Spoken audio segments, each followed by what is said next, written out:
Hello, my name is Steve, and welcome to Simply Revised. This is a place designed to encourage, equip, grow, and strengthen our faith in the Lord. What do you do when life's storms pop up? It's been one of those weeks for our family. Let's talk about it.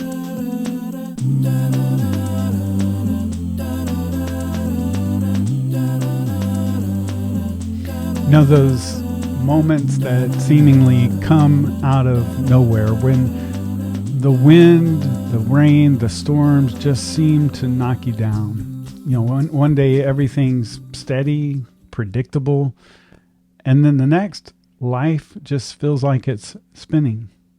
For some, it's a phone call in the middle of the night. For others, it may be a meeting at work that didn't go the way you thought it would. Maybe an unexpected medical diagnosis or a relationship that just crumbles and falls apart. Financial situations can hit us, things we didn't see coming. You know, the details are different for each of us, but the feeling's the same.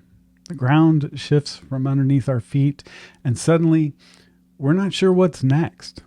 Life storms come on us at just any moment. And for our family, it's certainly been one of those weeks. It's been a challenging and difficult week for us. You know, I think many of you know that we operate a small lawn and landscaping company in addition to our work at South Belt Church of Christ. Well, our vehicle broke down this week, and it's actually in the shop. And you know, just earlier today, we got the news that it's going to be some quite extensive repairs, something that we certainly weren't wanting this year. We kind of knew it was a matter of time. Our vehicle has, you know, some higher miles on it. It is paid for, but it's just not something we were hoping for this year. We were hoping to get past this year because at this time we don't have a backup vehicle for our business. Actually, for our family, it's the one vehicle we use for everything.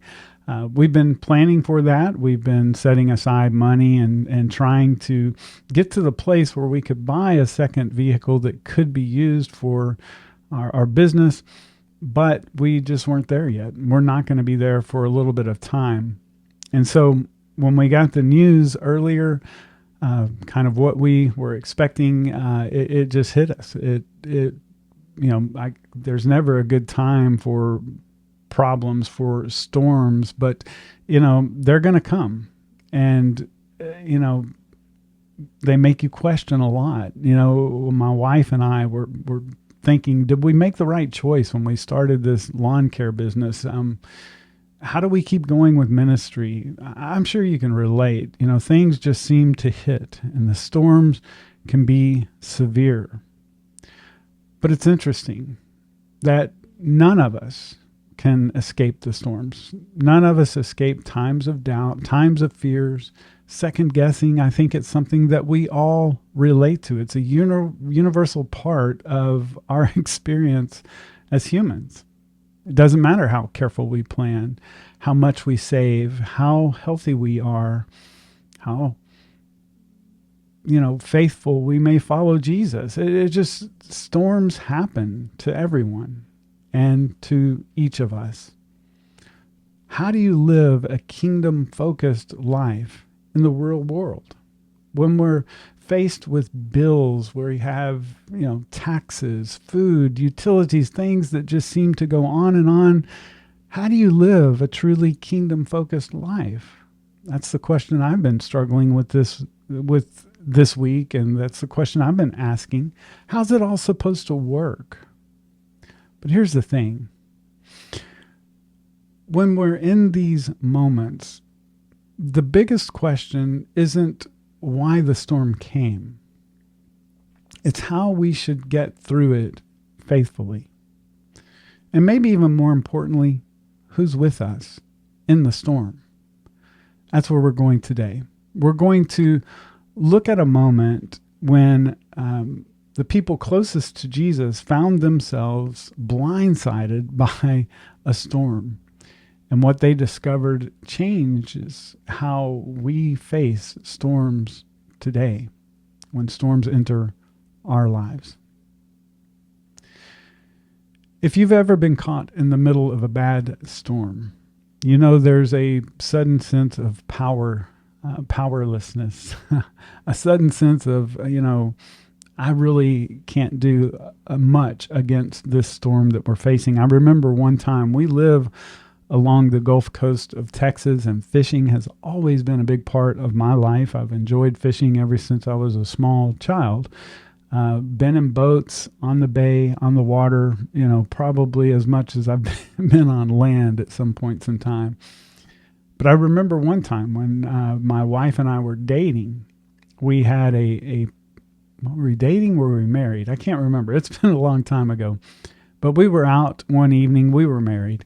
And I had just loaded up the boat. It was after I got home from work one evening, and we just went out to the bay real quick trip.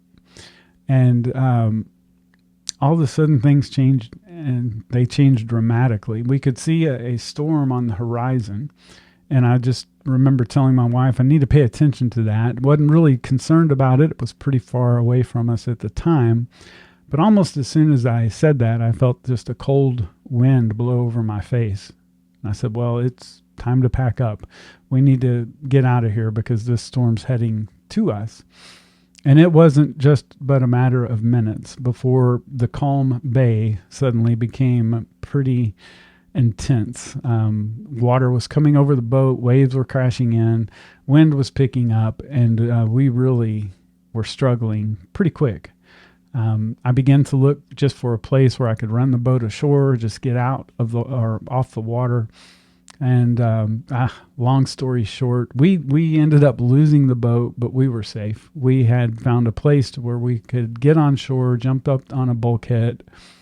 It was shortly after that the boat flipped over. We were just in a little boat at the time. Had to come back the next day and pick up all the pieces. But the wind doesn't care about our plans, right? The storm really doesn't matter if you ask it nicely to stop. It's a real storm. It's powerful. And it has a way of reminding us just how small we are.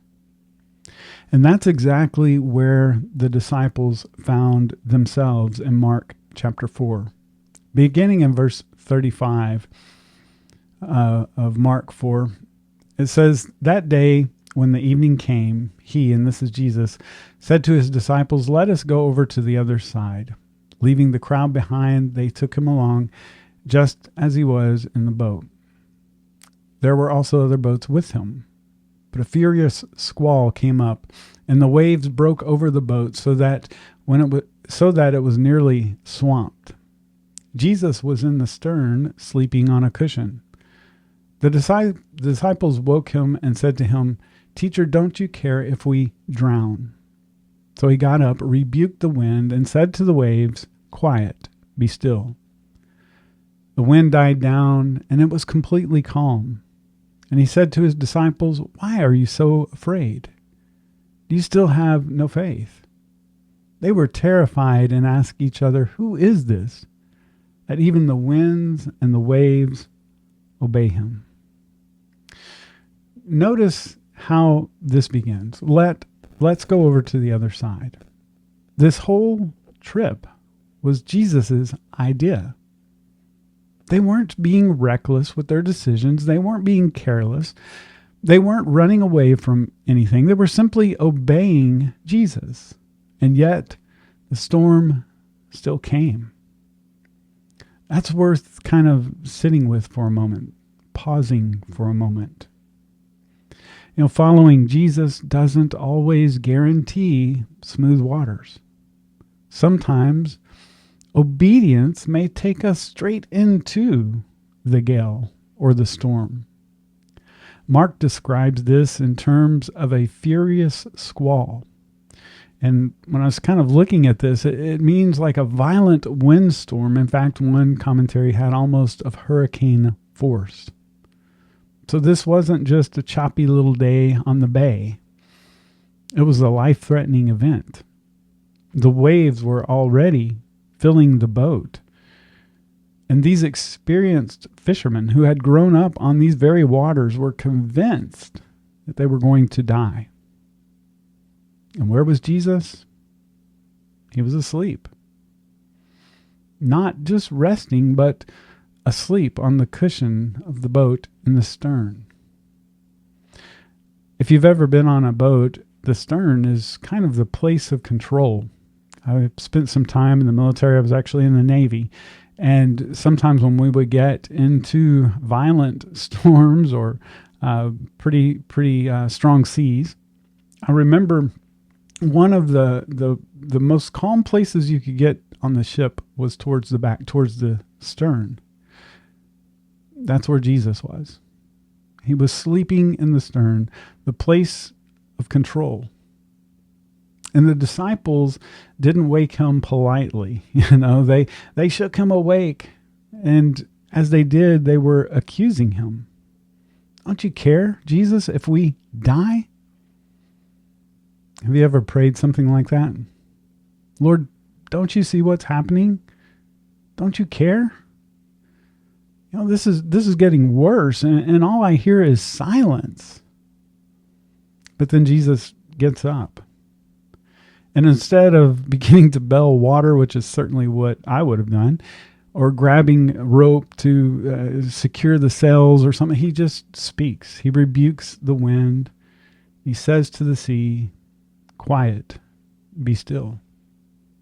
It's the same way we as parents might still and quiet our child when they're crying, when we wipe the tears from their eyes. And Mark says that at the words of Jesus, the storm was completely calm. In other words, this wasn't just simply weather control. It was a display of Jesus' absolute authority and power over all the chaos. And Jesus turns to his disciples and said, "Why are you afraid? You still have no faith?" It's almost like Jesus is saying to them, "Did you forget that I was in the boat with you?"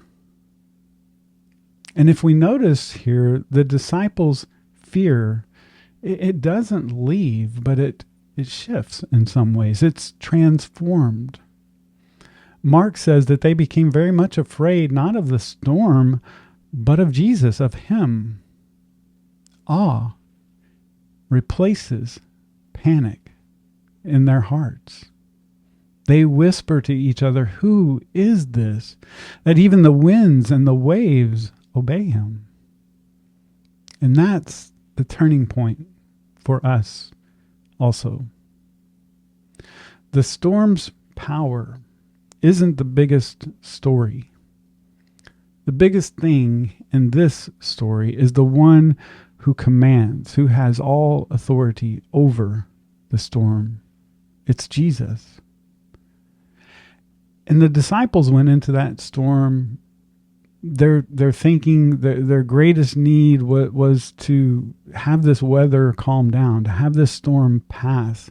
But what they came to realize was that their greatest need was to know the one who was in the boat with them.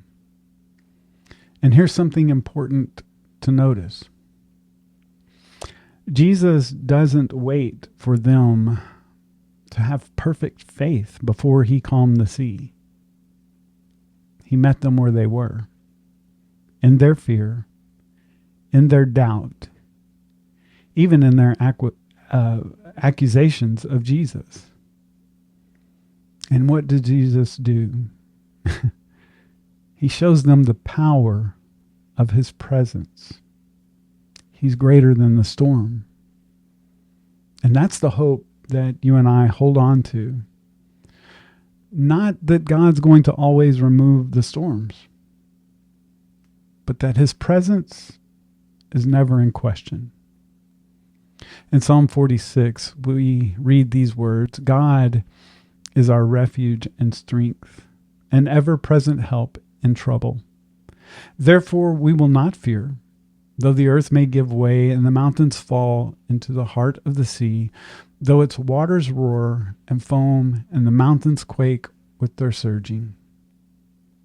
Do you hear that?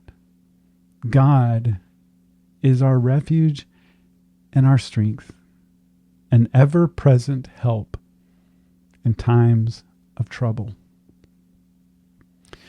Even when the worst happens, and I know for some of you who may be listening, you've experienced the worst. Life has thrown you all types of storms. Storms that not only take your breath, they knock your legs out from underneath you. But even in the storm, although it's hard to see, we can anchor ourselves in the truth. And that is in Jesus. The storms don't get the last word. And the same voice that said, "Hush, be still," to the wind and the waves is still speaking peace into chaos today. The same Lord who sat in the boat is with us now. So maybe today, like me, you may be experiencing a storm. It could be a broken relationship, a health crisis, a job loss, grief that's still very raw. It's not easy. We might feel like the disciples, wondering if God even notices us in the midst of the storm. But remember, He's not absent. And He's not panicking. No, Jesus is with us in the boat. And we know that one day every storm will be stilled for good. But until then, you and I can choose to trust the one who commands the winds and the waves. We can choose to hold fast to that secure rock that is Christ, our Redeemer. Storms are going to come. We're not going to escape them. But the question is not really if we can steer clear of the storms, because we can't. The question really is, do we know the one who controls the storm and has authority over them? And if we do, no matter how fierce the gale may be, our hope in Him is secure.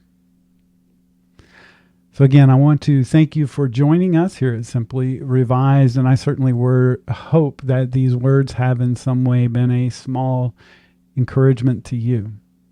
I know that in the midst of the storms, it can feel overwhelming, extremely overwhelming.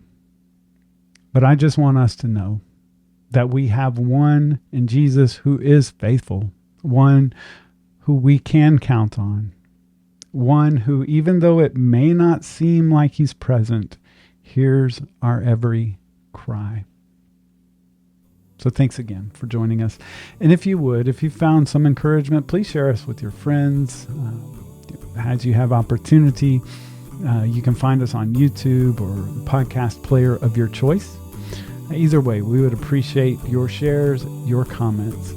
Until next time, my prayer is that the Lord would bless you as you continue to seek Him.